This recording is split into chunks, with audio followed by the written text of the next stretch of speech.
So we're going to do lesson 4, but a couple of announcements. I am only going to talk about this one book here on this platform.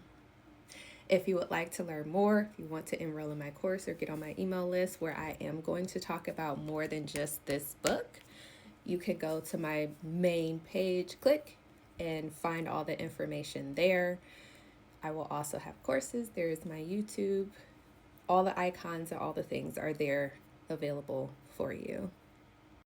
So I'm going to read from the text here. I'm going to provide you with 2 definitions, and then your assignment is going to come after that.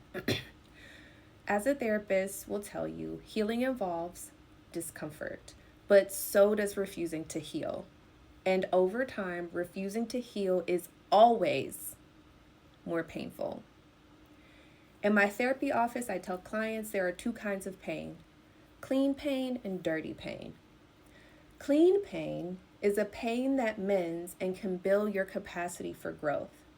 It's the pain you experience when you know exactly what you need to say or do when you really, really don't want to say or do it, and when you do it anyway.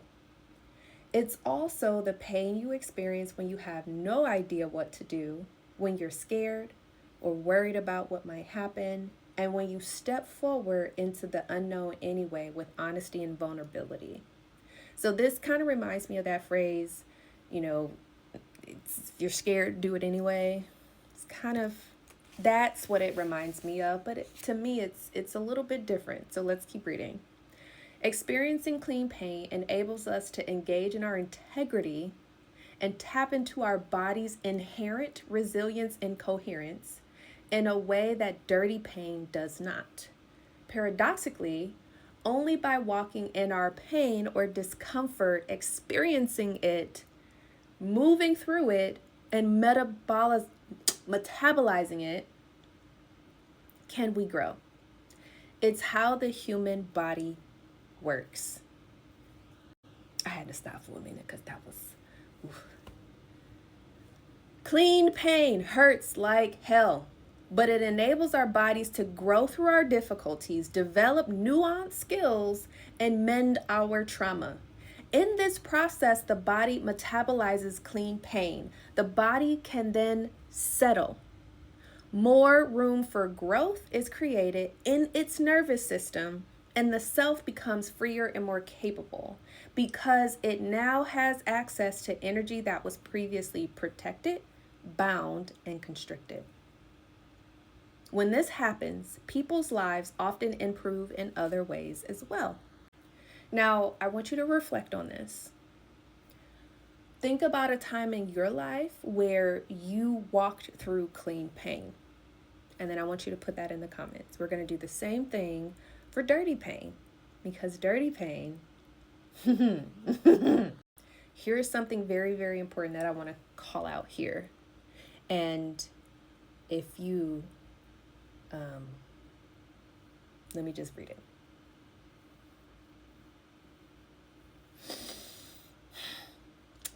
If American bodies are to move beyond the pain and limitation of white body supremacy, it needs to happen in both realms. Accepting clean pain will allow white Americans to confront their long-time collective disassociation and silence. It will enable African Americans to confront their internalization of defectiveness and self-hate. And it will help public safety professionals in many localities to confront the recent metamorphosis of their role from serving the community to serving as soldiers and prison guards. I want you to sit with that last statement. Thanks. Dirty pain is the pain of avoidance, blame, and denial. When people respond from their most wounded parts, become cruel or violent, or physically or emotionally run away, they experience dirty pain. They also create more of it for themselves and others. So when we hear that history repeats itself, I will continue. A key factor in the perpetuation of white body supremacy is many people's refusal to experience clean pain around the myth of race. Instead, usually out of fear, they choose the dirty pain of silence and avoidance and invariably prolong the pain. Now, we are currently seeing this right now play out in action, what I'm about to read you next. A variety of forms of supremacy, of one group being elevated above another, have existed around the world for millennia and still exist today. Multiple forms of supremacy often intersect and compound each other, harming human beings in profoundly negative ways. Remember, race is an invention, a relatively modern one. My grandmother's hands looks at racialized trauma in America, how that trauma gets perpetuated through white body supremacy, and how we can all heal from it. Because of its American focus, some of the insights and activities may not be appropriate for some other countries and cultures. So again, this is a big reason why I say we always have to have nuance in these conversations. White body supremacy in America doesn't just harm Black people, it damages everyone, and we are seeing that play out right now.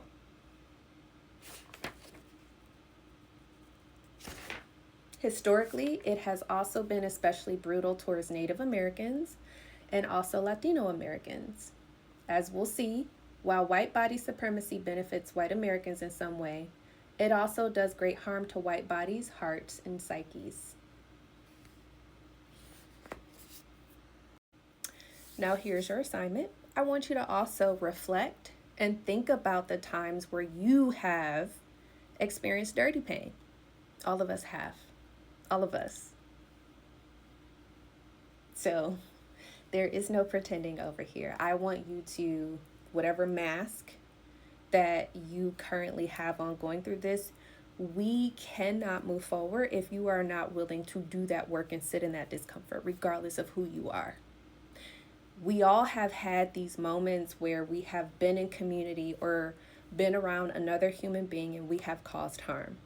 And the problem, and we all know it, you may have a toxic parent, a toxic sibling, an emotionally immature, insert all the things. I'm not going to focus on those aspects of things. You have other professors at Hillman Talk that are actually teaching about those concepts that you should go and learn from them. Okay?